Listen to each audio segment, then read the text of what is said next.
Folks, we have an incredible episode with my boy Dominic Sessa, star of Tony, which is out this Friday nationwide. Go see it. And also, go see Tires in the comfort of your own home. It's on Netflix. It came out last week.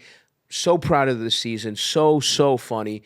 Shane McKeever, Steve Gerben, we have Foley, so many friends of the podcast, Dan Soder, my beautiful wife, Steph Tolev, so many people that have done this podcast that are some of the funniest people on earth. We made a really great season of television. I can't wait for you to see it. Please check it out. Check out Tony. And then, of course, Uncle Stav comes out September 8th in a couple weeks here. So it's busy here at Stavvy Baby Enterprises, and we hope you will like all the stuff we worked really hard on to put out this year. And for right now, enjoy the podcast with my pal and yours, Dominic Sessa. Opa! Welcome, everybody, to Stavvy's World. 904-800-STAV. Call the Stavvy's World hotline. Presented by Visible. We'll solve all your problems. And today I'm very happy. I don't know if you can tell. It's a bit of a themed episode. We have my boy Dominic Sessa on the couch. Dom, what's up, baby? Do I look at this camera? Dude, look wherever you want, dude. How's it There's going? no cameras here, dude. It's just us talking. It's exactly like our regular conversations. I want to speak to the people. Yeah. No, we actually cannot have our regular conversations on camera. We will be toning it down just a little bit, folks. But we have here the two, I think, arguably the two most important parts of Tony, the movie. We are doing a podcast. Tony in theaters in New York and LA right now. And I think next week it opens wide when this comes out. Yeah. What is that right? It is when it comes out. We got it. Don't worry, guys. Oh, yeah, right. You've been fucking doing movies. You don't know that sometimes we record things ahead of time, you dumbass.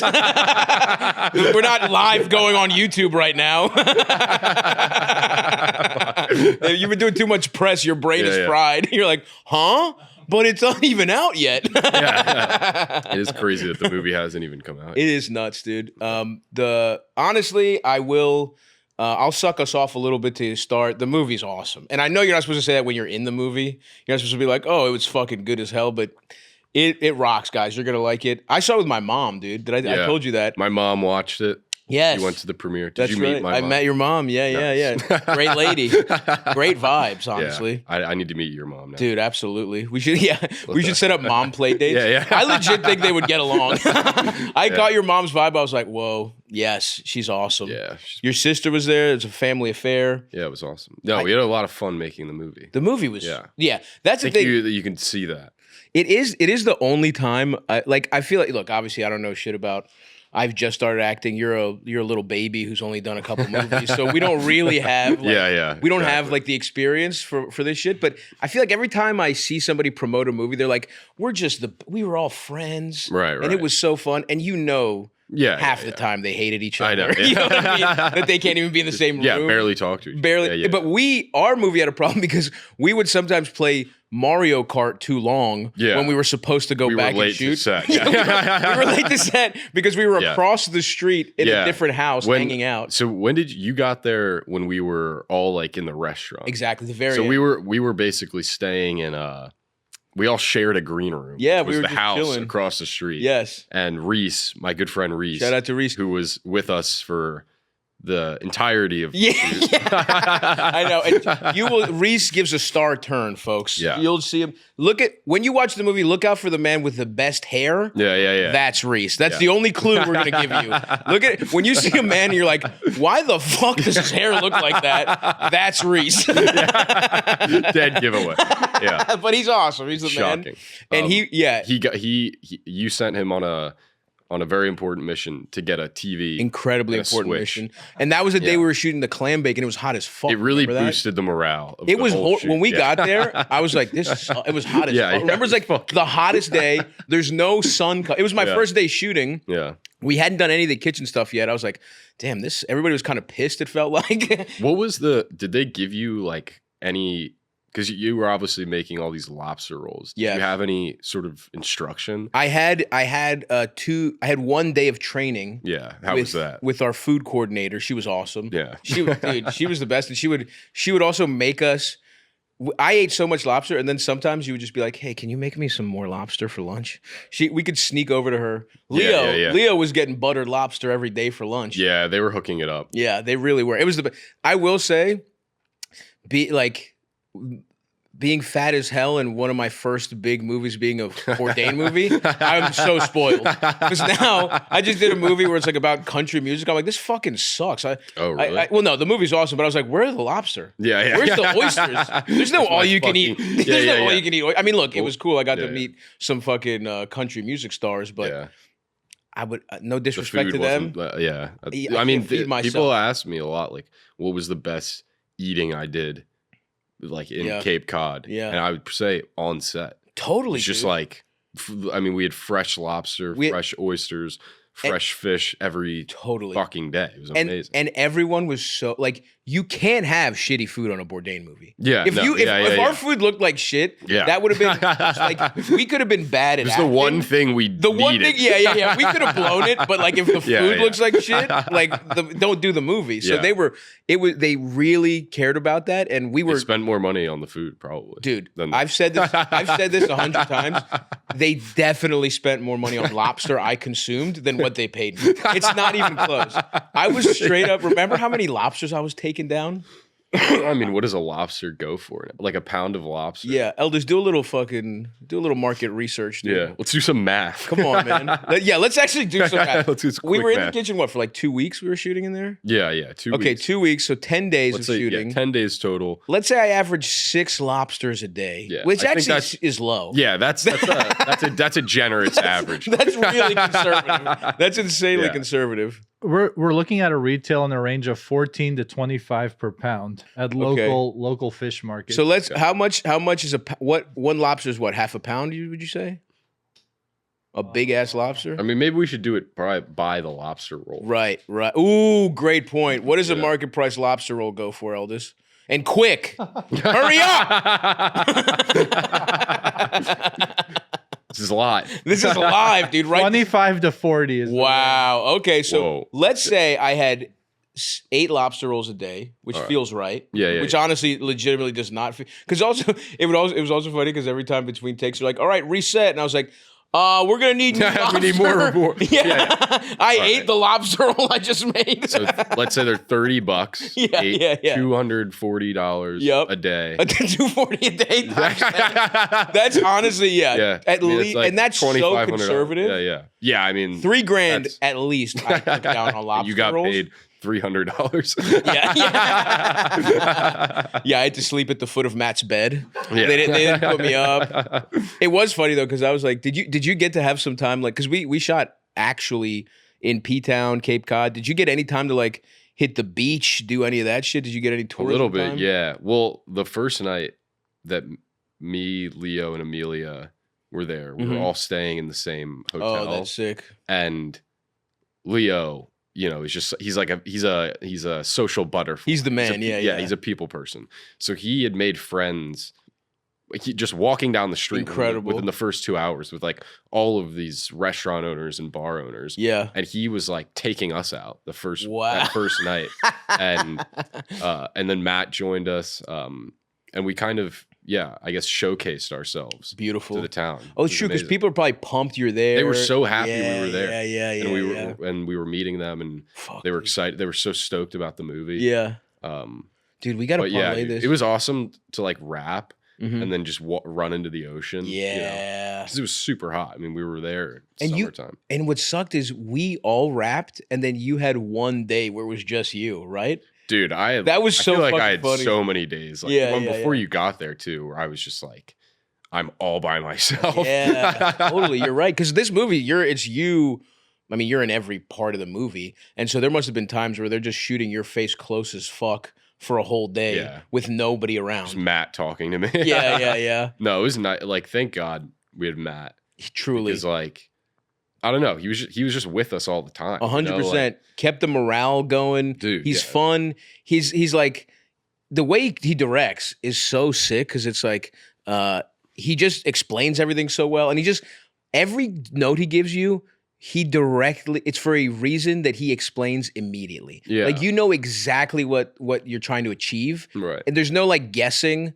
I don't know. I don't know if you ever worked with. I mean, I haven't worked with that many motherfuckers, but it's like I do feel like some directors kind of they love being like the little king of their domain. Yeah. You know, and just like they want to sound like they have some sort of like breakthrough idea, right? And then it holds everything up because they're trying to like be smart. Yes, totally. But with Matt, like even if he doesn't know you that well, or like you're just there for the day, totally, you feel like he's your friend. So 100%. You don't feel nervous. I don't know how to. Like I know never felt nervous like acting in front of him. Totally, the best note he gave was like, because he asks you to do so much dumb bullshit, like that feels embarrassing. You know what I mean? Like in the moment, right? Remember that day where I just had to roast you? I had just met you, and I was like, I didn't know. I was honestly, dude, I was hoping you were gonna be a piece of shit. I was like, this little asshole. This guy gets the first movie he makes is awesome. He's with Giamatti being the man. What the out of prep school? Fuck this kid. And then he's handsome. He gets and then I met you. I was like, fuck, he's awesome. I don't want to make fun of him. And then immediately Matt's like, all right, no script. Go ahead and just roast Dom for 20 minutes. Silent. Nobody's allowed to laugh because it's a movie. It doesn't make sense if you hear the crew laughing. And all I got was Matt like snickering with his little iPad. He would lay on all those kitchen scenes for everybody listening. Matt was literally laying on the ground, hiding under a steel. Like in every scene that we're in the kitchen, Matt is like laying tummy time, giving himself tummy time, looking at his iPad and directing us. And all I got was Matt occasionally, if I had a really good one, he would be like, exactly. But because before that he was like, look, this is gonna feel dumb as hell, but I will never make you look. I will do my best to make you look like a genius. Like I'm never gonna hang you out to dry. And he did. And he never did, dude. No, he never did. He's like, I feel like he casts people and that he knows already going into it. Like he doesn't really have to work too hard. Yeah. To get what he needs out of them, you know? Yeah, and I wonder if it's because like all that Nirvana the band, the show shit, he basically would cast insane people off the street to make the show. And he would just, I bet that motherfucker's like. How did you even meet him in the first place? We just met because he was like, he was working on a different project. Like I was a fan of his. I guess he was a fan of mine. Yeah. And we just met about something like a movie that I don't know if it's still in development or if like whatever. And it sounded cool. And more than that, I was like, I really like this. Like I was like, this guy's awesome. And me and Elders, we moved in together in Astoria like 12 years ago at this point. Yeah. And that was the height of Vice, right? Right. And look, this is our generational difference. When I was your age, it was like the millennial Vice. That was the coolest. We were like, dude, Vice is awesome. It's not news like for old people. Sometimes the guys that do news, they smoke weed, you know? And I remember being like, whoa, dude. Yeah. And then Vice, it was, you could tell when the fucking channel was failing because then every other show was like, what happened to Vice? Dude, I don't exactly know. Actually, isn't Matt literally making a movie about Vice right now? Yeah. I think, Fuck him. We're plugging his next project. Fuck that movie. Tony. Yeah. That's the only one. We're not in Matt's next movie, so don't watch that one. Watch only the ones we're in. Right. But it was like that channel started falling apart because every other show was just green screen or about smoking weed. Like it was like smoking weed at the library. Like smoking weed and going shopping with 2 Chainz. It's like, all right, guys, this isn't fucking this isn't real entertainment. Yeah, I guess I remember like the sort of the end of that when it was all of the shit was on YouTube. Totally. And it was exactly that sort of thing. And look, I loved Action Bronson. The Fuck That's Delicious was so awesome. And like literally, I feel like Action Bronson does everything he's done. I'm like, fuck, dude, that's what I wanted to do. Yeah. But he just got to it 7 years earlier. You know? He's just me, but cooler. Like musician is so much cooler than comedian. Comedian's pathetic. Rapper dude, with the fucking tattoos. I always think about that. Like, being a musician, like being a rock star, dude. I don't know. Like, I mean, coolest shit in the world. I know. Like, like making, even acting. Like acting is fun, but it's embarrassing. Like we're theater kids. Yeah, exactly. It's like we literally different people write stuff. Yeah. And we're like, all right, I gotta say these words. Another guy who wrote good. I can pretend to be cool. Yeah, exactly. Your job for this movie is to pretend to be the coolest guy ever. That's like a challenge. Yeah. The job is so like, and then Matt's the best director, but most of the time it's like, did I do a good job, Daddy? You know what I mean? Yeah. Do you want me to do it again, sir? It's like, it's literally demeaning as fuck. You're afraid. Yeah. It's you're afraid to ask to try it again. Totally. Yeah, exactly. You don't want to ask for anything. Bitch. Yeah. Why not just cast a real life cool person? Totally. To hire this person whose job it is to pretend to be cool. Because they would be like, oh fuck, I think I cut myself on the fucking. This is a real knife, folks. I barely stopped before it broke. Oh yeah, a little blood here. We don't have first aid in the office. We do have first aid, you fucking we? idiot. No thanks to you. You're supposed to be managing everything. God forbid you fucking. You don't even know I bought one, dumbass. All right, it's good we have one then. Fuck. What were we talking about before I cut my thumb on the knife? It was something I had a point to make too. Fuck, Eldest. Were you paying attention, producer of the podcast? I don't know. Hold on. No, guess. Yeah, just give us something to go out. Now, coolest guy. Yes. Okay. Yeah. You actually helped me. No thanks to yourself, but because of an actual cool person, they would be like, okay, they would show up the first day, and they would have a good time, and then the next day they'd be like, all right, see you at 7 a.m. and he'd be like, no, and then he'd smoke cigarettes, do drugs, and like That's why you have to get actors. You can't get actual cool people. Yeah. Except sometimes. I mean, the Safdies do a good job about it. The street casting, Jen Vendetti, who's casts all their stuff, they do an awesome job. But you got to have a mix. Yeah. You can't being a rock star though. It's like. Oh my God. It seems so awesome. Do you have any musical talent whatsoever? No. But I feel like, I don't know. Yeah. Today you can just kind of pretend. Totally, dude. You could. Should I start my write an album? That would be awesome. That would be no. You can't now because you're already an actor. Yeah. If you weren't, I have to wait for this to start like going sour. No, because that's pathetic. when a failed actor is like, check out my band. Yeah. Oh no, dude. It's like check out the fucking music. Like, and they all. I mean, when they're like, don't ask me about movies, ask me about my band. It's like, all right, man. Right. All right. I remember Bruce Willis had a band for a while. Nobody cares about your fucking band. Yeah. We don't want to see you play harmonica, Bruce. Yeah. We want to see you Tell be us the cool. about Die Hard. Yeah. Shoot some guys and throw them off a roof. Yeah, dude. Sorry, you missed your mark. But you could have, honestly, if it wasn't for acting, man, you could have been an industry plant for sure. What does that mean? It just means like somebody picks someone and makes them a star. Somebody like who? Like they see an executive like it doesn't happen so much anymore. I mean, I guess it still happens. Now they have to hide it. Wait, what would they choose you based on? Just being a piece of ass. Yeah. So they would see you. They would put you in a leather jacket and sunglasses. Yeah. And they'd be like, just lip sync. Or they give you a guitar and be like, don't worry, the guy backstage is actually playing it. You know what I mean? Yeah. Or they let you like have the easiest drumming of all. They'd figure something out. Right.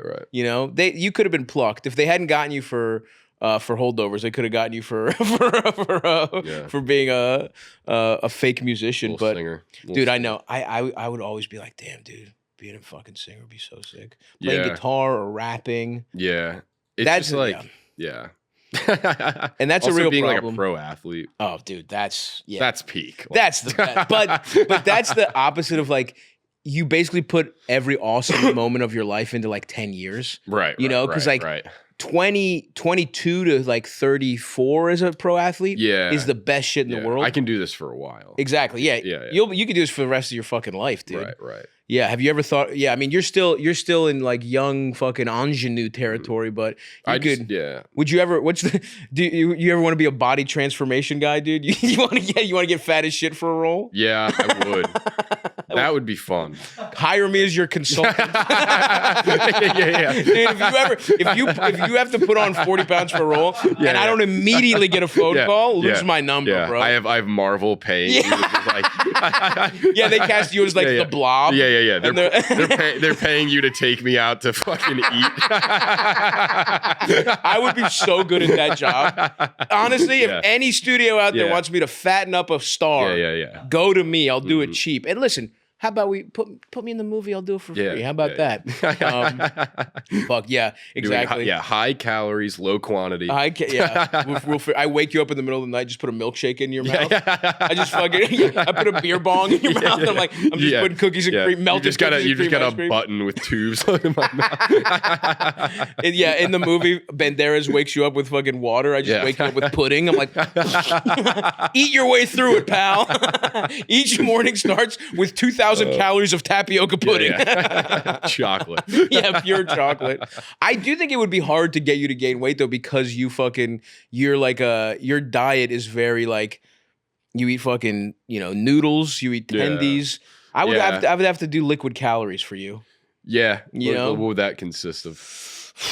I mean, honestly, milkshakes, sneak a little olive oil in like a cocktail. Yeah. Some liquids. You know what? Getting fucked up would be the secret. Yeah, drink a lot of alcohol. Drink a lot of booze. Yeah. That is true. We'll figure it out. We could figure it out.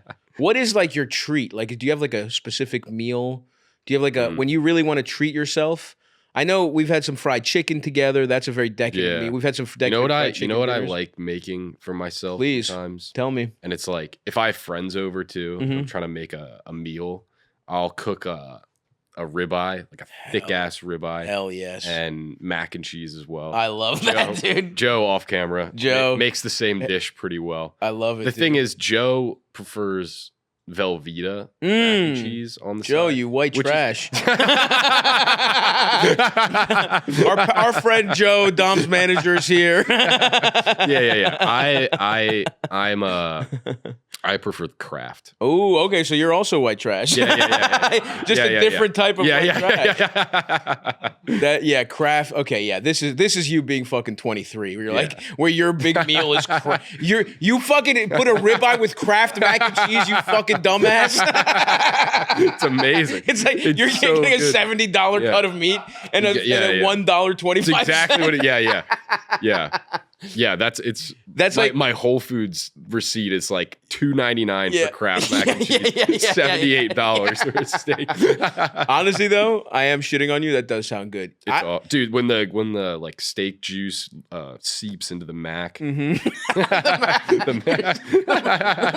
amount you love Kraft is good. This is good though because you're growing up. Because I feel like even like 2 years ago, you would not have had you wouldn't have cooked your own ribeye. No, you would have just had Kraft mac and cheese and like chicken tendies, chicken nuggets, nuggets, not even tenders. Tenders is a big step up for you. Yeah, that's good. That's good. Next year you'll actually have some artisan. Yeah. I like what you're saying. Maybe I'll get rice going. Rice is some rice pilaf. Yeah, all right, a little pilaf. I feel like that's like an upgrade from Kraft mac. I think it. Or we get we don't got to go away from mac and cheese, Dom. We'll get artisan cheeses. We'll fucking mix a couple different types. In fact, actually, when I'm done with my shit, like when I'm done with because the special comes out in September, which Matt directed. When I'm done doing press for that, we will make the most upgraded mac and cheese of your life, and we also have to dabble in I think we need to get some soul food mac and cheese in your life too. We got to expand. This is how we're gonna expand your culinary horizons. We start with we're gonna have you sample 4 different types of mac and cheese. Okay, I'm liking this a lot. What about a potato with the ribeye? See, like I don't really. Not a starch. I've not been like a big potato.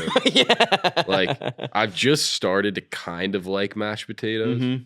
But one time when I was little, I had mashed potatoes with like melted cheese on it. Oh, okay. And it made me puke. So I kind of since then have had a hard time. I had the same shit with strawberry. I had strawberry milk. You know how they had strawberry yoo-hoos? Yeah. As a child, I remember it was like my Christmas party for 3rd grade. Yes, and I was just like gong, gong, gong. I was crushing it, dude. All the other kids. I think it was something where I got there late and all the chocolate milk was gone and nobody wanted. Right. If you can have strawberry, if you have chocolate milk, you're not taking strawberry. Yeah. So, dude, I chugged like 5 little cartons of strawberry milk and 7 seconds later, and it was our Christmas party. And it was like, and there were like gifts strewn about, like, and I was just like, and I was just pink exorcist vomiting all over, and I ruined like our 3rd grade Christmas party, and that ever since those days, like to this day, seeing you, and I love Yoo-Hoo's, or actually it was Strawberry Nesquik. Seeing Strawberry Nesquik to this day makes me sick. Yoo-Hoo is really fucking. I fucking love Yoo-Hoo's. Eldest, were you in that? Were you? Me and Eldest have known each other since kindergarten. Were you in Miss? Or actually, it was 1st grade. You guys were in kindergarten together? Yeah. Yeah, dude. It's insane. I've known Eldest I've known Eldest literally 10 years more than you've been alive. Whoa. That fucking sucks, dude. Like that. Yeah, we're old. We're washed. Yeah, wow. for sure. Were you in Miss class? In 1st grade? Yes, I was. Do you remember that? That was the class. Maybe a little. Okay. I just remember I got bullied really bad there for a couple weeks until I snitched on the kid. Oh yeah, for what? I like raised my middle finger in class accidentally. Oh, Remember that fucking kid that always like boogers on his shirt? He was just, I'm sure he's probably abused somehow. You want to talk about white trash? Oh yeah, he loved the Kraft mac and cheese. That kid has the same mac and cheese taste as you. What was the school called? It was called John Rura Elementary. John Rura. Yeah. Shout out to John Rura. And of course, everyone claims he haunted the halls. He was like a doctor or some shit, and that's what we were told anyway. So wait, they were trying to get you to snitch? No, I raised my middle finger in class and he looked at me and I realized what I did. I was like, oh. And then he like saw my distress. Oh, and he pounced. And then he was like, I'm going to tell. And I got all these sick ass pencils for a couple weeks and he made me give all of them to him. Wow. Eventually I had a snitch on You let him fucking shake you down, dude. I got shook down. And Eldest was literally a recent refugee from Albania. Yeah. He came to America for a better life. I was literally an Esau at the time. Yeah, he actually couldn't speak English at the time. So this piece of fucking white trash just found him and was like, oh, nice. You want a piece of the American dream, pal? Yeah. Give me those. Get the fuck give me those Transformers pencils. Yeah. Those are mine now, or you're I'm telling. Yeah. Wow. You ever heard of taxes? Yeah. Yeah, you got taxed big time. I'm sure his life is terrible. Oh yeah. I pray. No, don't pray on it. I mean, everyone we went to school with, it was like, so everyone's life is bad. I'm trying to think from our first. I think literally just me, you, and are the people, or bleep it out. That, yeah. Me, you, and the mysterious and elusive Big P. Our other friend we've known forever. I think maybe it was only us that have good lives from our 1st grade class. It was, Baltimore in the 90s was not great, but we made it out. We're podcasting now, and that's what's important. Fuck yeah. Were you ever, do you remember the first time you ever got in trouble? Did you get in trouble in school for anything? Yeah, the first time I really got in trouble. I'm trying to think when I was younger. Yeah. When I was in high school. Yeah, whatever. If you have The one that I could think of is when I was in high school. My first year at boarding school, we were we were experimenting with drinking over the counter cough syrup. Robo tripping? Yeah. Drinking a whole thing of Robitussin. And we went on these fucking mall trips, right? Yeah. And there was a CVS at the mall. Hell yeah, and that was our time to re-up. Yeah, but we weren't even old enough to buy. We weren't even 18 yet. So we had to steal fucking Robitussin from the CVS. And that's so funny. And then I don't know, I think they do random room searches. Oh yeah, of course. And then in my friend's room, they found 8 bottles of oh my god, of Tussin? Yeah, of Tussin. And we got fucked. That's so funny. My friends got a couple kids got kicked out of school. Yeah. I survived though because I was well liked. I was well liked. Right. So I was able to kind of work it out. Of course. Do some politicking. Dude, I had to politic so hard. I bet the kid, because usually the kid who holds on to it is also the kid that's probably been in trouble the most. Oh, yeah. That's why he got tossed. Yeah. I'm sure you were actually I can't see you being a big troublemaker as a youth. Am I wrong about that? Were you no? Were you reserved? Yeah, I was pretty reserved. I feel like I I mean, no, I definitely got in like a good amount of trouble though. Like I was not, I was well behaved in school, right, you know? right. But I felt like because I was in boarding school, yeah, you're in this environment for like 9 months. Of and then course. when I was home for summer, I would and you're what? When did you start doing that? You're 13, 14? I was like 14, yeah. That's fucking insane. You must have been pissed. Yeah, like, what the fuck? I gotta go live. Yeah, and also, nuts. those are tough. That's a tough time to have a roommate. You got those are prime beating off years. Yeah. another 14-year-old dude. No, the school I was at, we all had single. Oh, that's huge. Which was awesome. Yeah. Okay, but you still couldn't you had to if you wanted to hang out with a girl, you had to break the rules. Of course. That was for me, that was my version of being that's your oppression. Being bad. Yeah. Hanging out with a girl without telling my dorm parents. Of course. You know? Dude, did they just send you there because were you like a little prick, or were they just like, we got to get him out of the house? Well, I wanted to I don't know, I wanted to go to a good college. I don't know, I had this idea in my mind when I was really young that if I just did the hardest things possible, that I would be rich one day. I don't know, I kind of just walked around in life and I looked at my parents and I was I hated how satisfied they were and just how you know they were just chill right. I don't know that's so funny to be my parents are too content with life. They're too happy. It pisses me off. Everybody's around me is happy. And you're a little broody. Yeah. Shit, that's so funny. Yeah, and I don't know. I guess just from watching movies and shit or whatever it was. I wanted to be I don't know. I wanted some crazy life. And I just told myself if I work really hard in school, go to a good college. That's somehow something will lead to something will work out. That's fascinating. I'm trying to think when I'm trying to think that's an interesting ambition to have as as a little kid to be I have to do all. I guess I kind of did that too because my family.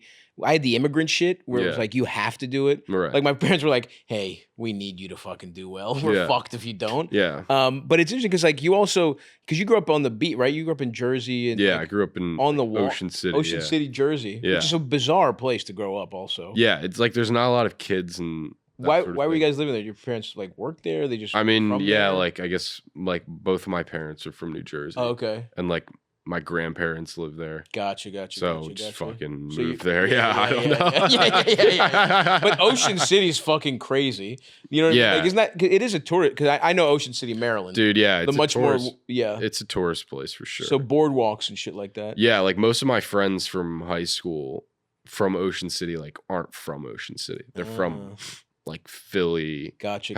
Other places Pennsylvania. Gotcha. Where they have their families have beach houses and I shit. see. But you lived there, so your friends would that was their part-time beach house zone, and you actually just lived there the whole time. Yeah, exactly. That's hilarious. And maybe that was something too. I was constantly comparing myself to these fucking rich kids who's their families had these giant houses and shit. Was that kind of the vibe a little bit, where it was your family was kind of on the line of it of you're in these circles and you're going to boarding school, but it sounds like it was a little tougher for your family than the other people there? Well, I feel I guess specifically in school, I didn't have I had to get a scholarship basically financially, which is a little bit different than how it works in college. These schools don't have as much of an allocation to give money, Totally. So it's a lot harder to kind of get that. Did you have to was it because I also and I wasn't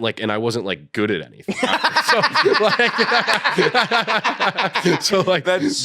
That was the problem. Well, that's so interesting because Folks, it's time to soak up the last days of summer, and that means staying connected to what you love. Visible Wireless can help you do just that. With Visible, you get unlimited 5G data and unlimited hotspot powered by Verizon for just $25 a month. All right? A little unlimited hotspot. It's the summer days. Maybe you're working from home. You get that hotspot going. You're on a nice little park bench. You're looking at the water. And that's where you're doing your dumb little email job. That's the kind of stuff Visible Wireless can make happen for the low, baby. So you could treat yourself a little extra before the summer ends. Couple extra ice cream cones.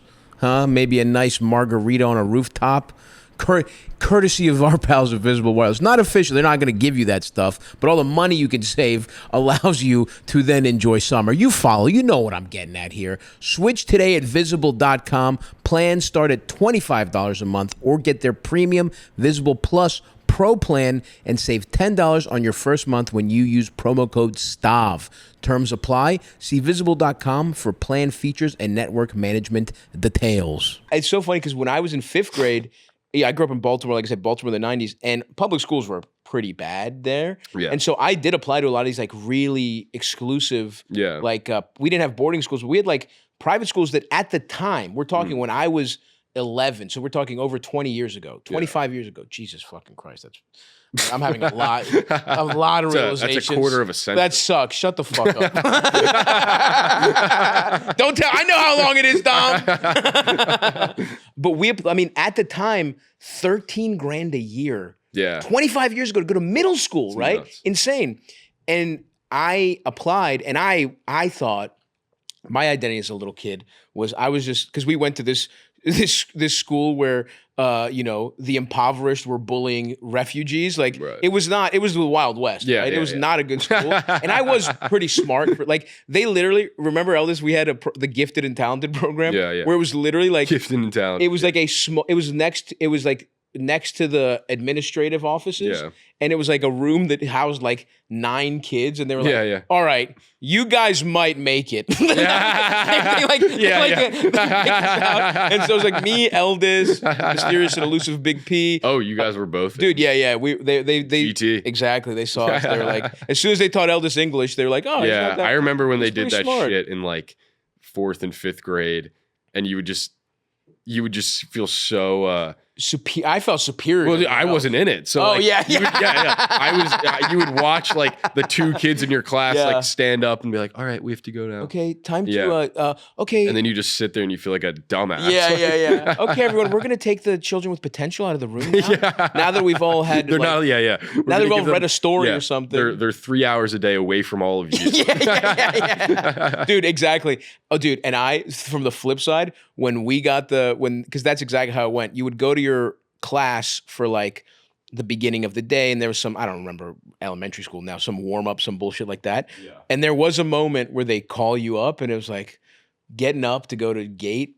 I felt like the man. I was like, all right, see you bozos later. Time to fucking apply myself. Yeah. Did you get like National Honor Society? Yeah, in the middle school. I care, and I didn't care about learning. I just liked the attention. Right. Yeah. I didn't realize until very late, like later in life, I was like, oh, I only had good grades because like that. I think about that a lot. I think back to the good grades I got, and I'm like, I feel like I should remember something. Right. You know, right. Like I can't do algebra. I really did just like study to get the grade and forgot about all of it. 100%.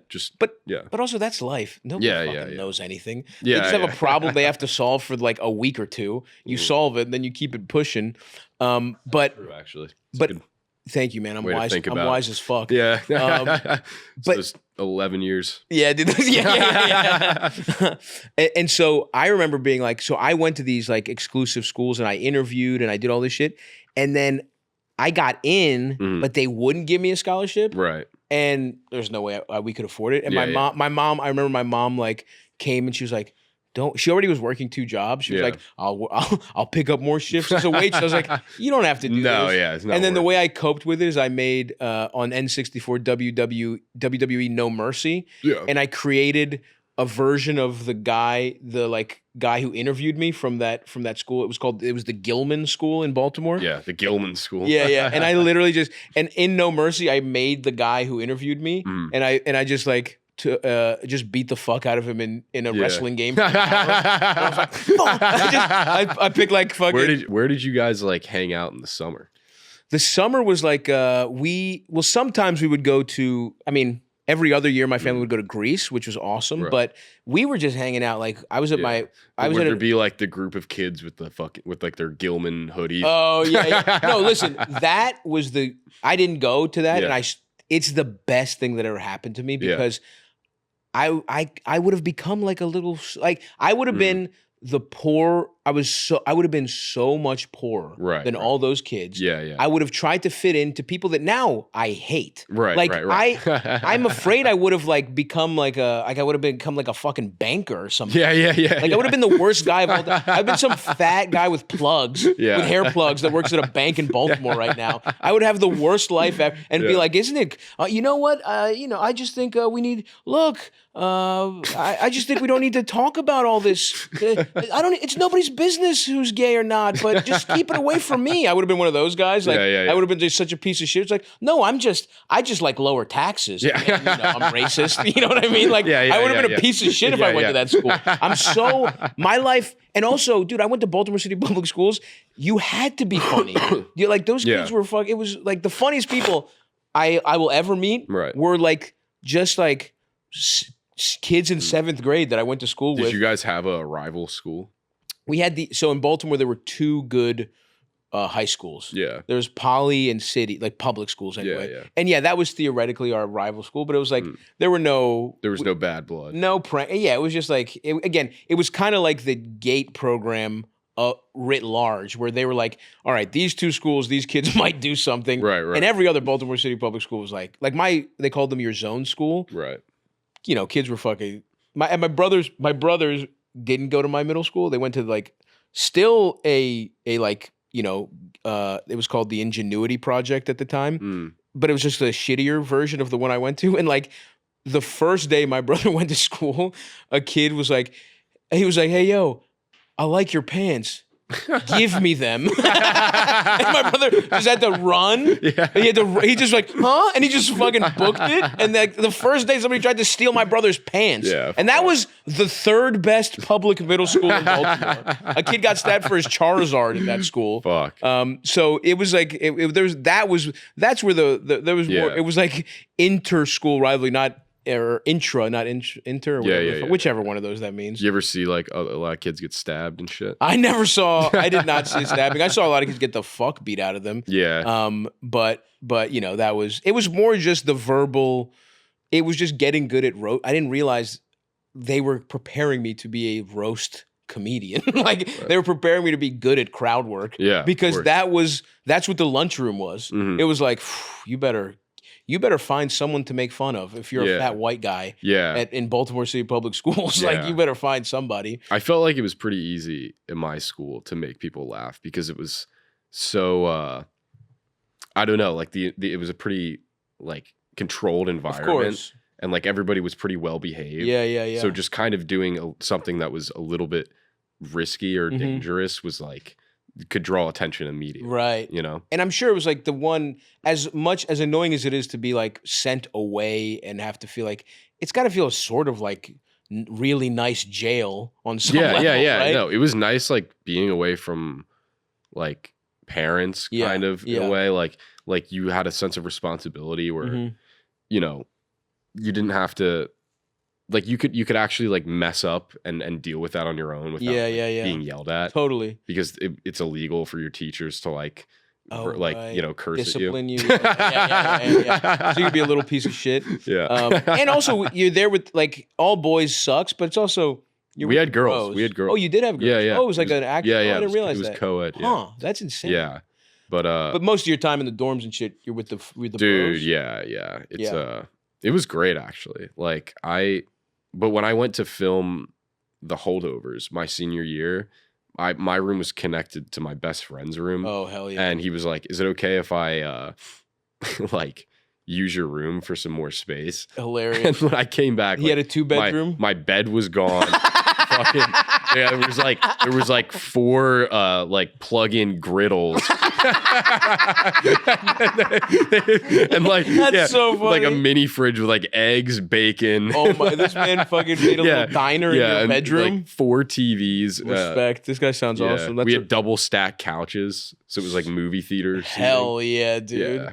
It was awesome. You must have gone. Yeah. I mean, boarding school though. There must have been some legitimately evil people. There must have been classmates that were sure. made money off of genocide. Oh yeah, it's just oil people. Yeah. Yeah. It's that's fucked tough up when you think about who was who you're brushing your teeth next to. Yeah, dude. I bet if we looked up some of the motherfuckers you graduated with right now, it's like, dude. They're the people destroying the world. Oh, yeah. 100%. Yeah, they're next up. How's the food at boarding school? Pretty good, I would assume, right? Dude, yeah, sometimes better than... I mean, I felt bad for a lot of the people that worked in the dining hall because, like, they would try and make like really nice things, but the only time the kids got excited was when they made like chicken tenders and shit, like buffalo chicken balls. Yeah. They don't want lobster thermidor. They don't want that shit. Yeah, it's like shrimp scampi, and we're like, fuck. Boo. I want chicken and ranch. Get me McRibs. Can you bring in some McRibs and soft serve ice cream? That's what we did. Like my senior year, I guess. Like we can. I mean, nobody's gonna fucking can't get in trouble now. Yes. Let me tell you right now, you don't have to worry about your headmaster anymore. But senior year, when I came back from shooting that movie, I had a car with me, and I was like, I don't have time to go all the way home. I have to bring my car back to school. It's like otherwise you needed some like crazy exemption. Like the only other kid who had a car on campus, he had cancer, and he had right. You know, like he needed to go, of course, but he needed that fucking car. Of course. But I was able to bring it back, and they were like, you just can't drive it. You have to turn in the key to like the I don't know, the grounds people. Yeah. But I had an extra key that I kept for myself, obviously. Yeah. And me and my best friend in high school, he made like a fake Snapchat account, and we decided we were gonna go sell like fast food to the campus. and we started with Chick-fil-A because like you could DoorDash, you could Uber Eats, McDonald's, I think, a few other places, but Chick-fil-A was like, these kids, they haven't had it in months. We've been there for all the winter. Yes, it's the longest term. Yes, so we knew this was like an untapped. Yes. So he made this account, and we had, I mean, like basically half the school, like probably like 400 orders. Incredible. Yeah. And immediately? I mean, like throughout like the weekend. Gotcha. We said like, oh wow, one weekend? Well, throughout the week. I guess he put it up on Wednesday, and he was like, order coming in Friday night. Like, oh wow. So you're doing like catering. Yeah. Exactly. You're ordering the big ass did you get caught, or did you pull it off? No. So what we did was we had all the orders in, and we I guess, we had like $2,000 in Venmo.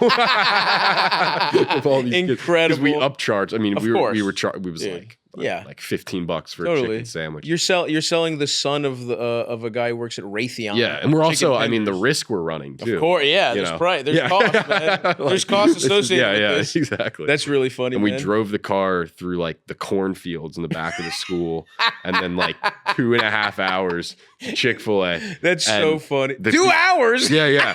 And like the people there. I thought it was fucking down the street. No. It's like, it's far. You couldn't order it. So the guy that's so fucking funny. We order it, and they were like, we're gonna have to talk to the chef. And then they were like, give us like 20 minutes, and the chef will come out and talk. That's so funny. So so you hadn't planned ahead. You just we didn't call them. We went to the register. Yeah, that's. I'd like $2,000 worth of nuggets, please, quickly. They were like, what the fuck?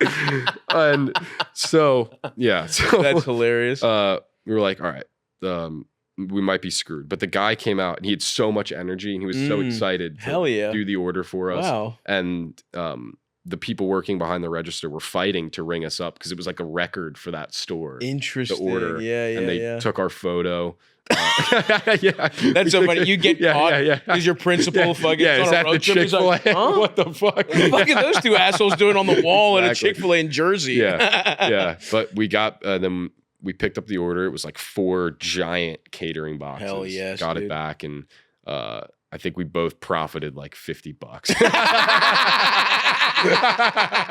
That's so. But you were heroes. Yeah. Everybody. That's awesome. Incredible. Yeah, I mean, I sold weed in high school, and I remember being like, wow, I probably made like probably $5-10 grand going into college, And I never kept track. Anytime I wanted to order food or buy booze or, do anything, go to the movies, I would just take it from my weed thing. And then let's get a nice fresh A&W for the boy. Yeah. And I remember being like, nice, I'm going to go into college like rich, dude. And I had, after a year of selling weed, $200.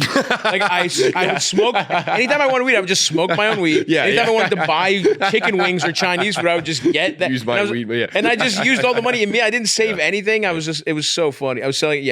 In my mom's home, like using her Weight Watchers scale to sell weed. It was such. I mean, the Ocean City was such a joke sometimes. Like me and my friend were selling fake IDs for one summer. Awesome. And we sold fake IDs to like a 19-year-old cop. He's like our friend. What? A cop breaking the law. Yeah. He was like our boy. He was like our boy. And that summer he became like a rent-a-cop on the boardwalk. Awesome. That's so awesome. That's a hilarious job to have as 19. Like, I don't respect anyone who's a rent-a-cop, but a 19-year-old telling me to keep it moving. Right. Like, how about you suck my dick? You're a child. I'll do whatever I want. Go get your dad. Maybe I'll respect him. Dude, that's hilarious. We gotta do some calls, but I also real quick. Yeah. Giamatti was the man, right? Oh, he seems like the fucking man. Honestly, like, he's the GOAT. Like, I really think he's the best actor. Dude, he's such a great actor. I've yet to meet someone or work with someone who I've been like, I don't know, that kind of just taken aback by how cool and humble and talented they are. 100%. Yeah.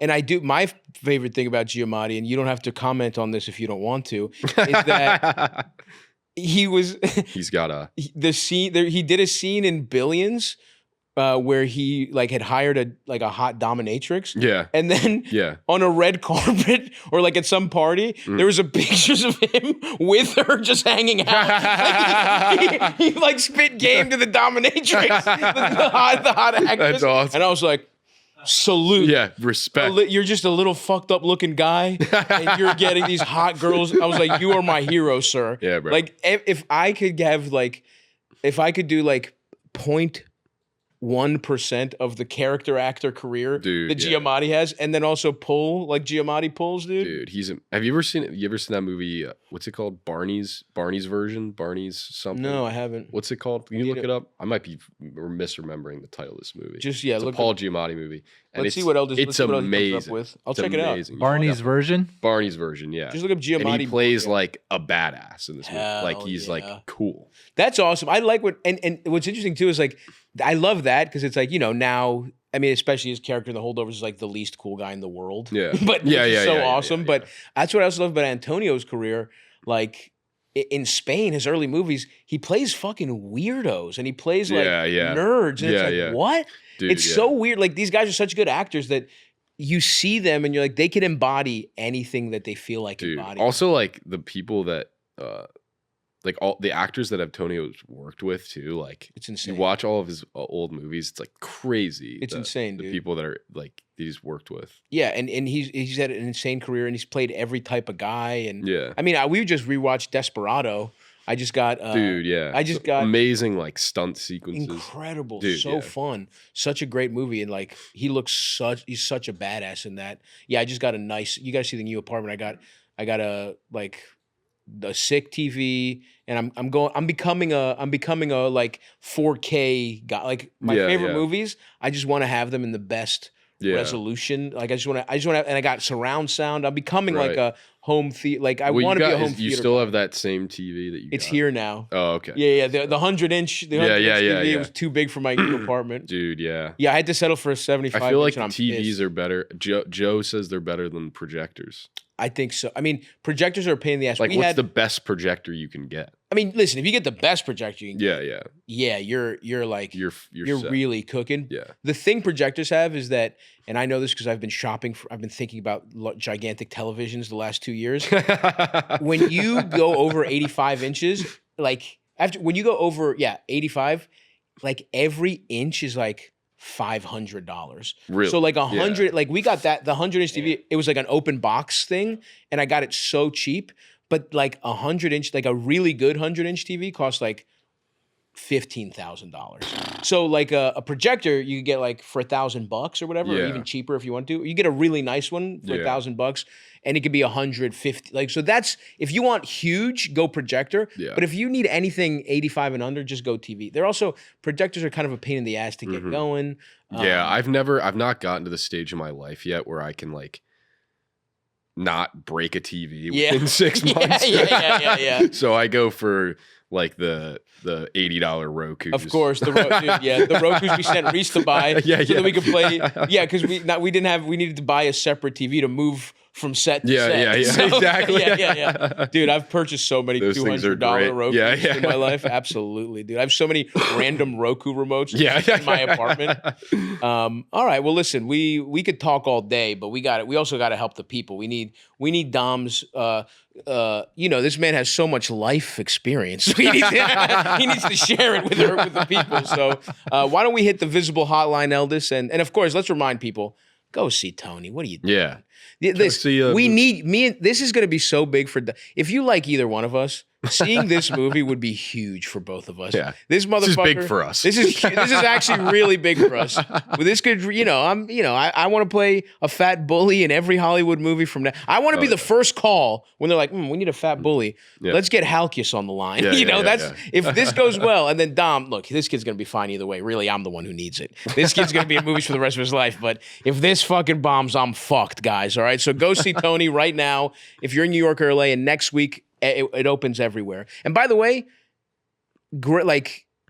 it cuts across. Like, I literally saw it with my mom. I saw they're like little kids at the premiere who had a good time. Yeah. It is an awesome movie and a fun watch. And like we said, Matt's team is so good that they edited this movie. This is like a fun summer hangout movie. There's so many ways to it. And fucking Mike Bauman, our cinematographer, the guy who did one battle after another did this, dude. I wonder if he had more. How did we get that? I don't know. That's the one where I'm like, what? When he told me Matt was like, that's because I remember my first day on set.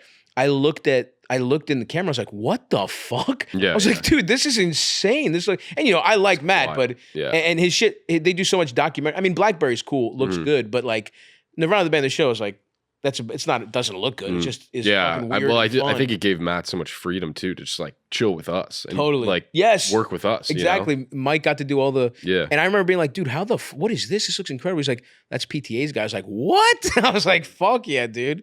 But it looks awesome. It's a summer hangout movie with a bunch of the cast is so good, but also it's edited in a way that's not, because those movies sometimes, in my experience, can be a little lackadaisical. It's about the hang. This movie, it moves quick. Under 2 hours, and you're never bored, even though, stuff happens, but it's not like there's set pieces. It's just it's just vibes between characters, and you're going to love it. Yeah. But everything. Tell us what you think about it. Hey, watch the fucking movie or else, you motherfuckers. Eldest, play us some calls, buddy. Hey, Stavvy, Eldest, and guest. I'm a huge fan of the podcast. Thank you for everything. Thank you for all the laughs. So my girlfriend and I have been together for about 8 months. I love her to death. She's the best person I've ever met. We have such a great relationship. She is also absolutely beautiful. She is stunning. Nice. She's an 11 out of 10. Okay. Nice. She's incredibly nice and one of the smartest people I've ever met. Dude, fuck. Stop bragging. She's also incredibly funny, and I just feel so lucky to be with her. What's the but? What's the but? And with that being said, she is incredibly out of my league. I wouldn't consider myself unattractive. However, I am not to her caliber. Fucking believe in yourself. And that's honestly made me feel better about myself because, I must be a good enough person to be with her and Jesus Christ. She must find me attractive. So, did you say how old he is? I don't really, I don't really think about that all that often. You clearly do. It's clearly keeps you up at night. Clearly. It's the thing you think about the most in your life without question that haunts you every moment. Gosh. Anyway, keep going. However, when we go out in public and we interact with like a server or a bartender, or maybe I'm being Is your disabled brother okay? That's what they say when there's people always make comments saying, oh, bro, she's way out of your league. Like, how did someone like you pull her? They say that to your face? She could do so much better. They say that to your face? That is wild disrespect. All right, I see what's going on here. Let's let him finish. I know what's going on, though. And, she could do so much better. And I can take a joke. I don't necessarily take it to heart. Yes, you do. The issue is, after 8 months of this consistently happening, I do think sometimes, like, why is she with me and whatever. So, it does, after it consistently being told to me, it does kind of, I do think about it more often.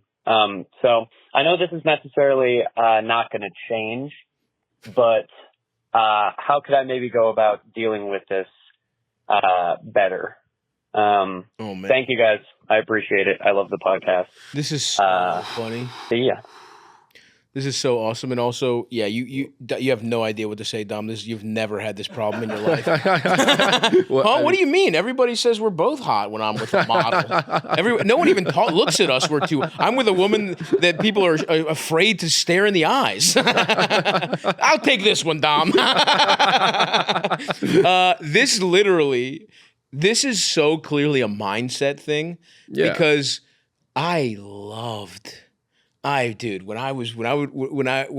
when people, now it's like, I don't know, now once you're famous or whatever and your life, people sort of know who you are, it does, becoming being like a notable comedian or whatever, I always say it kind of feels like becoming a hot girl because you get attention. You get so much unwanted attention from men. Right. You walk the streets and it's like, people like, not everybody, but every once in a while, someone like, you feel them lock eyes with you. Like you feel their gaze on the back of your head. Yeah. And so now if people see me with a hot woman, they're like, all right, well, they don't give me credit. He's fucking rich. She doesn't like him. Which also I don't give a fuck. But this was when I was broke, I don't want to toot my own horn. I was always punching above my weight class, metaphorically. We were clearly not. Well, maybe, who knows? But not everybody, sometimes. But I loved it. I loved getting a glance from a guy who's like pissed. Right. Like when I'm walking down the street with a hot girl and I was bald and toothless, people would be like, what the fuck? People were mad. It was the best feeling of my life where I was like, not yet. And I hope you go do some fucking pull-ups, you piece of shit. I don't need all this to achieve what you can't even get. But your problem so clearly is you don't believe in yourself. Right. Because I know people thought that about me when I was with a hot woman. Nobody said it to my face. Right. Like I wasn't acting like I was happy to be there. I wasn't acting like it was a fucking Make-A-Wish. Like you're with your girlfriend who loves you, who you've been with for 8 months, and you're acting like you won a fucking sweepstakes, bro. I bet you it's your body language. You're embarrassed. You're sheepish to be around her. You have to believe in yourself. Right. This is an aura problem because these guys see you. And what they're doing is letting her know they would fuck her in front of you. It's not about you at all. That is literally some like this. What's happening is you are quite literally being alphaed in front of your girl. Right. And she really does like you because this is the kind of behavior, if you put up with this too much, it's like, that's unattractive. Who you are is not unattractive. She likes you. Yeah. What could possibly be a problem is you just getting you constantly being a pushover. Like, they're like, whoa, how did you get her? And you're like, I know. You can't react like that. You're gonna be like, oh, good one, pal. You got to get back at him. I don't even know what to say because. I think the key is what he said was like, I don't know why. I don't know why this person is with me. And like, that's. Right. You should be able, you should be able to think to yourself why outside of your physical disappointment. Right. Yeah, you're not as hot as her. I got news for you. That's a massive compliment. When a beautiful woman wants, you know what I mean? Like I never want to feel like I love when there's when the woman I'm with is way more attractive than that's what you want. Of course, yeah. You're like, oh no, I've achieved an awesome thing. Yeah. And look, here's we know how society works. Like, here's the other thing. Let me also take a little sting off this. Unfortunately, life is worse for women, and they do have to, on average, end up with someone that looks worse than them. Right. So that's just reality, bro. We live in this is a paternalistic society. That's a problem. We should take steps to fix it. But right now, we're not changing that within your lifetime. So, so really what this comes down to is, yes, she's with you for a fucking reason. This is a self-esteem thing, bro. Why do you, let's even take your girlfriend out of this.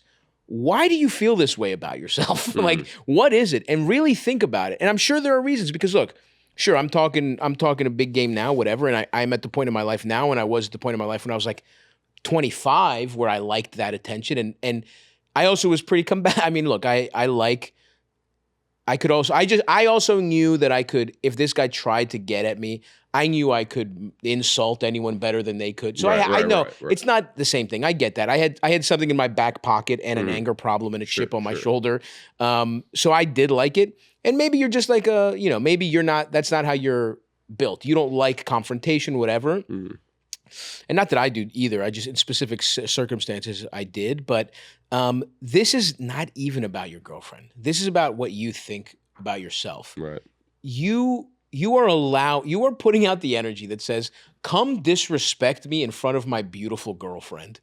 You gotta change that. That's the problem. Yeah. And so think what's good about you? Be realistic. Are you like, she's with you for a reason, and stop acting like you want a contest.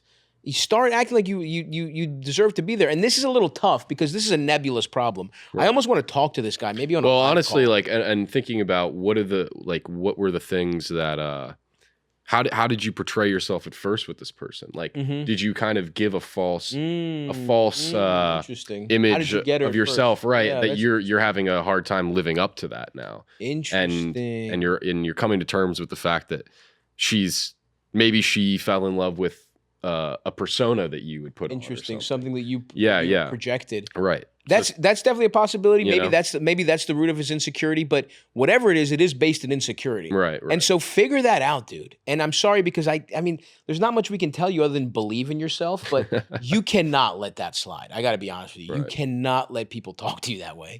How are you, a server? A fucking guy you don't know at all? He's at work? He could get in trouble for this? They're not allowed to fucking tell their customers they're ugly. What the fuck is she doing That's this guy. This guy thinks you are such a little threat that he is willing to break the rules of his workplace. And by the way, you're paying the tab. Yeah. He's like, you know what? I don't need a tip. Right. I just want this hot girl to know I'd fuck her. Threw away his tip. That's how much they don't respect you. So you have to fix that. And I know that is not good. I'm not giving you concrete stuff because I need to know what the root of your insecurity is. Is it in your look? This is a two-pronged solution. Figuring out the roots of your insecurity takes time, right? This is like therapy stuff. This is thinking about, but this was the first conversation Stavros and I ever had. That actually is. Oh my God, that's true. Out in the parking lot, we were talking about that. Nice to meet you. I need some advice. Yeah, that is really true. Actually, oh my God, that's so fucking funny. We immediately started talking about girl problems. This dude, you have to fucking believe in yourself. You have to do and look, like I said. Macro, work on the root of it. Micro, though, if you really do want to go about it this way, start fucking improving yourself. Eventually, you need to convince yourself you are enough. But in the meantime, if you want to hit the gym, if you want to dress a little better, if you want to, I don't know, literally practice your public speaking so that when these guys mock you, you have some way to get back at them. I don't know what it is in the short term. I've always said for me, like. It really was, I mean, there was one summer I went to the gym and I just got the confidence of getting into better shape, whatever. Right. I got a girlfriend. immediately got fat as shit. Like, immediately, like once I had the girl, and I was like, I'm done. Job done. Yeah. You know, that didn't. And I learned that's not how you do that. But I will. That helped me. That, and I also during that relationship made the decision to do stand up, and was so much happier than I was when I was in college and trying to have a regular, life, whatever. And those things did it for me. And find a version of that for you. I don't know what it is. You said, did he say he has a good job? Did he say anything like that? He was just talking about himself. Get good at golf, right? Golfing, golfing's honestly, I think any skill is important, right? Golf can suck my dick. Take some cooking class. Yeah, absolutely. Fucking get you want Take her to see Tony out in theaters. Yeah. Take her to have a good every call we work in. And by the way, go to Tony. But hey, nice date night. Yeah. Take her out for a nice seafood dinner. Nice date night, yeah. And then go see Tony. Yeah. And if the waiter is like, whoa, look at this hunched over piece of shit you're with, ma'am. Punch him in the fucking jaw. No, don't do any violence. Don't do any crimes. Also, don't listen legally. You don't listen to anything we say. This is for pure entertainment. But yeah, dude, you got to believe in yourself, dude. That is the problem here. That is at the root of this. And I know that's easier said than done, but you can fix this. She's with you for a reason. What else we got, LD? What up, Stavvy, eldest esteemed guest. I'm 24 from the Pacific Northwest. Basically, just wanted to call in because I'm in a 2-year relationship. Lovely girl. I plan on marrying her in the future, and she's awesome. And I've got some homies who we used to be friends back in high school, pretty darn close, and now I joined the military for a little while and then just came back, and we've been reconnecting. But me and them and my girl have all been hanging out together and stuff like that. To preface this, one of them is definitely gay. He used to be bi, but I would say he's definitely gay now. I would say I am probably pretty darn straight now. Okay. Now? Back in high school. What's going on with this? Everyone in the crew tries on sexualities, which is cool. No judgment. Yeah. But it is. You did kind of catch us off guard. I'm confused about what the question. I don't know where this is going, and I can't wait to find out. Eldest. Back in high school, kind of fucked around with this dude because I was open to the idea. Okay, nice. Getting a little smooch, maybe putting it sucking each other in off. his butt. He put it in mine. Just little stuff. Hell yes, dude. Now, you know what? These are good friends. Yeah. That's a really good pal. I will say, Eldest, I rarely do I hear about a friend group closer than ours. But this is why he went to the military. Yeah, exactly. Get it out of his system. Yeah. But even in the throes of desperation, when we were just virgins with no way out. We've been through a lot together. I don't think I could put it in your ass. No, first of all, I would fuck your ass. All right, so let's get that very clear now. Or vice versa.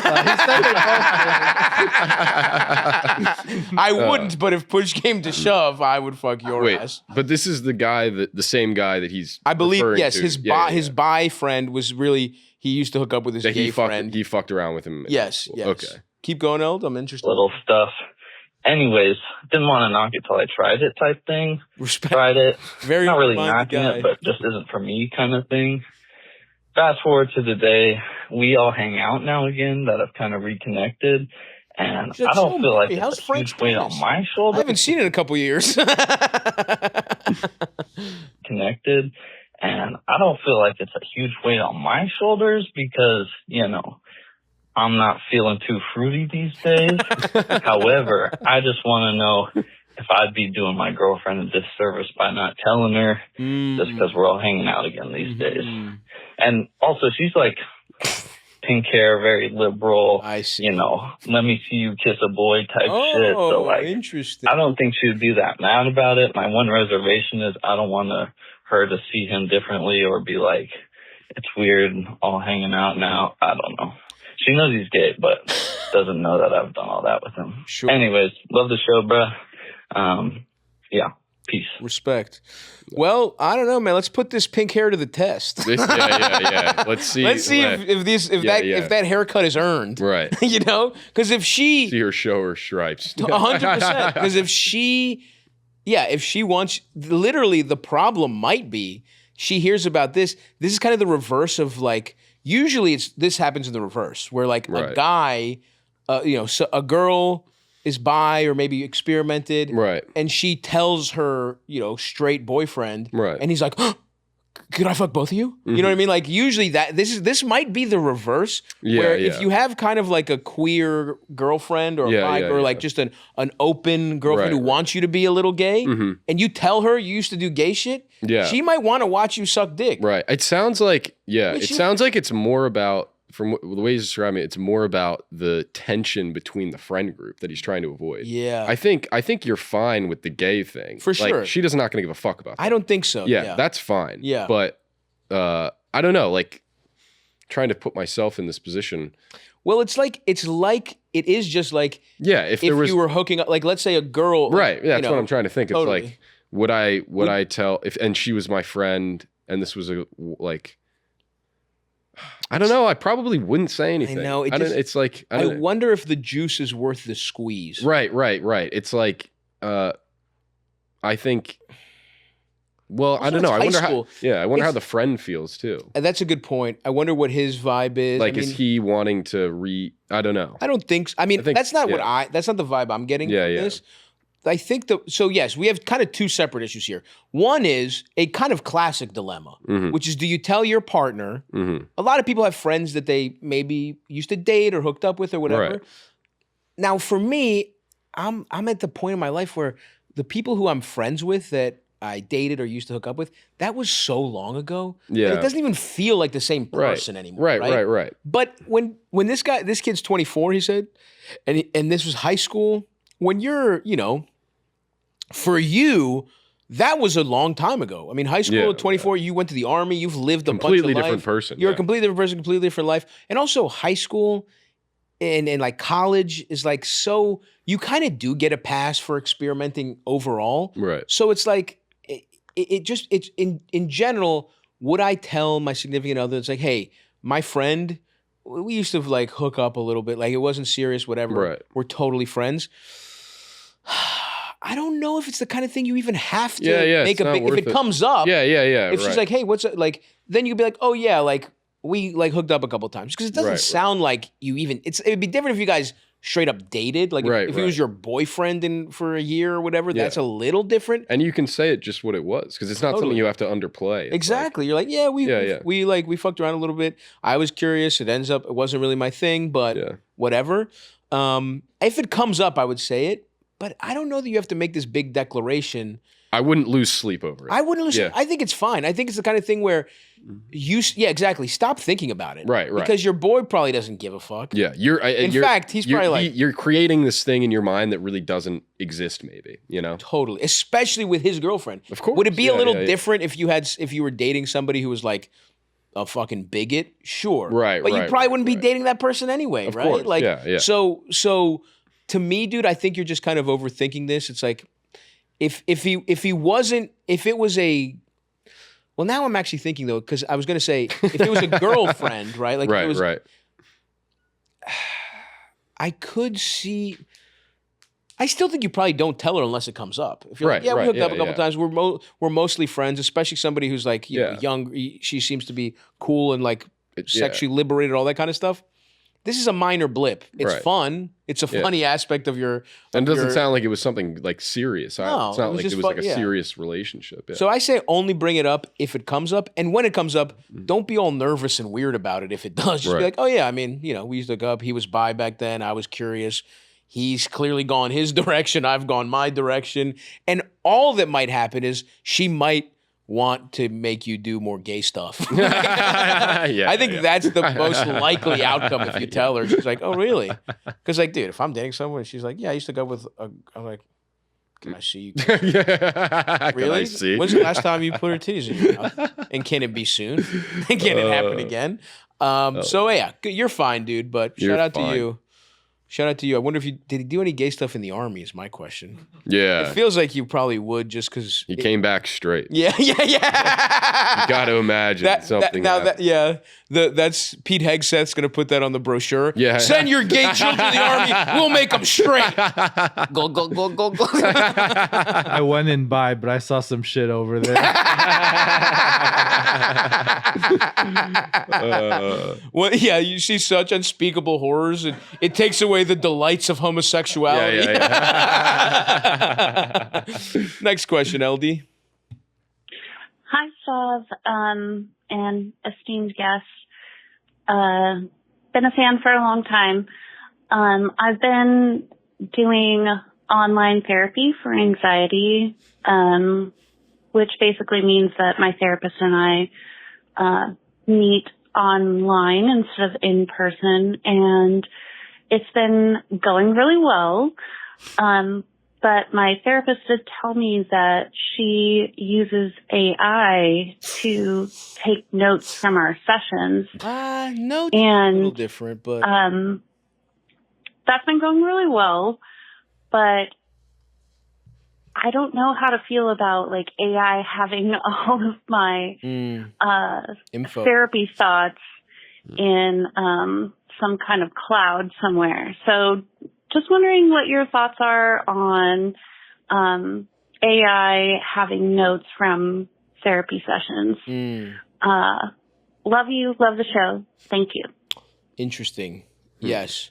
Well, look, the thing about AI that's interesting is that they're basically calling like 8 different technologies AI, right? Right. They're calling, now it's become a branding. It's like when Wagyu, everyone was claiming every beef was Wagyu beef. Yeah. And it's no, it's fucking not. Yeah. You know what I mean? Like, I know this fucking deli doesn't have the Wagyu chopped cheese. Yeah. You know what I mean? I know it's not the same that they got in fucking Japan. Right. And so it is like, yes, using it to like draw or like write paragraphs for you or some shit like that. Yeah. You're corny. You're a corny bitch if you do that. Right. But using it for transcription, it's like a practical exactly. use. Yeah. Using it or like there's so many technologies like what is Photoshop other than like some Photoshop plugins, you could, if they existed, if they were creating Photoshop now, they would say, check out AI, our AI tool, where it's like, it's just a lot of this is just technology, right? Right. When we edit the podcast, there's tools where you could like line up the sound with the video, right? Yeah. Instead of doing it step by step yourself. That shit, who cares about that? Right. That's no big deal. But the privacy concern is a different thing, right? Yeah. So I would just have the conversation with her where it's like, hey, I'm a little worried about, any of my personal information getting, I don't know, with this company. And I think, if she's not open to, I don't know if it's he or she, whatever. Yeah. They're not open therapist, to taking handwritten notes or whatever would make you feel more comfortable, then fuck them. Get a new therapist. That's not a good therapist. Exactly. Or you could even, exactly. Because if you're saying, hey, if you're somebody with anxiety. And you're like, are they stealing my data? Yeah. You know what I mean? Like, that's so fucked up of your therapist to do. Right. So I would say, just have the conversation with them and be like, hey, I get it. You need us to review the notes, but is it possible for you to use this to transcribe and then keep the notes off the cloud and then have my name not associated? Because the other thing is he or she probably doesn't have your name. I would hope not. Or like tell them to store all the information under a different name, or because this is mostly a privacy concern. This is just a privacy concern. Yeah. And it would kind of be the same if, let's be real, if your therapist typed the notes and had your name on it and just had it on Google Drive. Yeah. It's still who knows what the fuck. Well, I imagine for this she'd probably have to. Fuck me. No, it's all good, dude. Sorry. Imagine they probably have to be recording, right? Right. In order for it to, that's a great point. So it's like, so I guess what I would do is just have the conversation with them and be like, look, take notes fine after our session, but afterwards, if you could put them in a localized, put it on your computer and delete whatever the fuck, don't have my shit in the cloud. And who knows, I bet you don't even know what, they might be doing this anyway, right? Right. If they're a good therapist who understands patient confidentiality, they're not going to have your shit on fucking, on their notes app. So that's what I would say. This is just this is a conversation thing. And I will say, as somebody with anxiety, it's not a bad conversation to practice, right? Like practice setting a boundary, even with your mental health professional. If anyone should understand, it's great advice. If your fucking therapist is like, fuck you, then they don't care about you and get a different therapist. But I don't think that's what's going to happen. I understand your worry, but I think this is actually not a big deal. And that's coming from me. I've been very vocal on the whole thing. So, you're good. Keep doing therapy. We're proud of you, and just have the conversation with your therapist. We got something fun, Eldest, here? Something fun to go out on? Sure. And you know what? Before we do, actually, Dom, you've done such a great job podcasting. I want to present you your whites. I want to present you your chefs. You've earned your podcasting whites. There you go, chef. Yeah, keep the tag. We're fucking returning both these immediately. I'm basically doing a shittier version of Brittany Broski's like Royal Court. Stavros Halkis's fucking shitty kitchen. Brittany, come on the pod, please. Yeah. Brand new, dude. That's the smell of podcasting. Beautiful, man. Beautiful. Yeah, you look good. This is more like, I feel like we're in a bakery. I know. For real, dude. You look like you're about to stick some chickens in the machine at Purdue. Yeah. I feel like in like the toothpaste factory. Willy Wonka. Yeah, this is not, nobody actually cooks in this shit. You got to be making like the fluffiest croissants in the world. Just like this. All right, LD, what do we got? What's our final call here? Don't let me down. Hey, Stav. Long-time listener, big fan. I've got a friend I've known since high school. We probably met at 15. We're 29 now, so like 15-ish years almost. And in high school, we were both like, or I don't know. I was always kind of a fat guy, but he was a skinny dude, but now he's fat. And he's like, been creeping closer to 300 pounds. I think he's at like 280, right? We regularly so he's not that weigh fat. ourselves. And So he's got just 10 pounds overweight. That's not a big deal. Next question. That's the show. Creeping closer to 300 pounds. I think he's at like 280, right? We regularly weigh ourselves in our friend group because we're like mentally ill. Well, is he shorter than 5'7"? Because then it's a problem. But 5'7", 280, I mean, that's a normal dimensions for a guy to be. But he has no intention of ever losing weight. I mean, he eats like shit. He works from home. He smokes weed all day. Sounds cool. And I've been trying to convince him that it'd be hilarious if he got to 300 pounds. So I was just hoping, and he's a big fan of yours, so I was hoping, as a fellow fat guy, you could help me get him to 300 pounds. I'm like 250 myself. 300 is not for me, but it's for him. So any advice you could give to help me get him to that 300 mark? Great. This is awesome, dude. Yeah, this is, you want to get your point to be 3. I will say, I kind of know what he means. It would be funny to say you weigh 300 pounds. That's a badge of honor very few of us get to wear. Right. That's so funny. All right, well, I would say he's well on his way, right? He's, as someone who got to 300 pounds, smoking weed and eating like shit every day, that's the secret. That's the way to do it. What's his ice cream consumption like? That could be, if he's not eating ice cream, he's making a big mistake. Because in terms of gaining weight fast, get him on the pints. Get him on a pint of Ben & Jerry's. We've talked, that's a big lore of this podcast, is me and Eldest, when we lived together in Astoria, there was literally a time where we averaged a pint and a half a day. We and Eldest were spending, when we were broke, by the way. We did the math. I think there was a couple months I spent more on ice cream than rent. Because my rent was $500 a month at the time, and a pint of Ben & Jerry's was $6. Yeah. Is that by far like the most effective food at putting it on? Ice cream is the devil when it comes to like for when you're trying to because it's like a pint of Ben & Jerry's has 1,000 calories. You know what I mean? Oh yeah, if you eat the whole thing. I guess it's a lot of fat, right? A lot of fat. Yeah, a lot of mixins. Yeah, mixins. Smooth. Oh, they go down easy, brother. Yeah. There's no Oh man, I'm fucking about to go buy a pint. I'm reminiscing. Fuck, and I was anyway. Because he's eating like shit, but dessert is really the solution here. Yeah. If you want to get him to 300 pounds, eating bad and savory, everybody can go, get some chicken tenders and fries.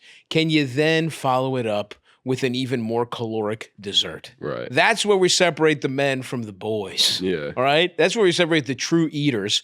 And so that's what I'd say. If your friend really wants it, smoke more weed. The secret is smoking weed between meals. Okay. You want to smoke weed right before your dinner, and then you gotta get the second.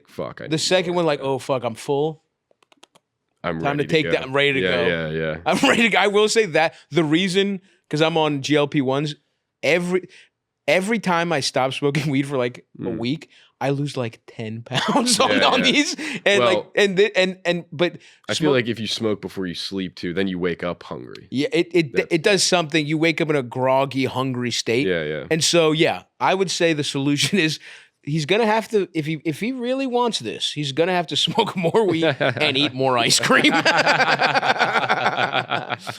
gonna do it for us. Go see Tony in theaters now, New York and LA. Everywhere next week.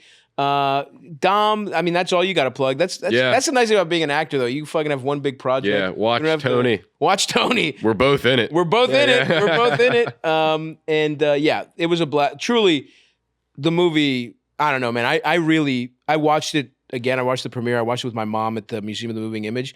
And not to be corny, we hate to be sincere here, but I really feel like we did something special. I mean, you and Matt really fucking pulled it off, bro. So you should be really proud of yourself, my friend. Bro. You too. And folks, go see the movie. I really believe in it, and I do think you're gonna have an excellent time. So we'll see you next time. Bye. And Uncle Stav, September 8th on Netflix, and actually Tire's out this week, I believe, too. So nice. A lot of shit going on. It's the summer of Stav, folks. See you guys next week. Bye.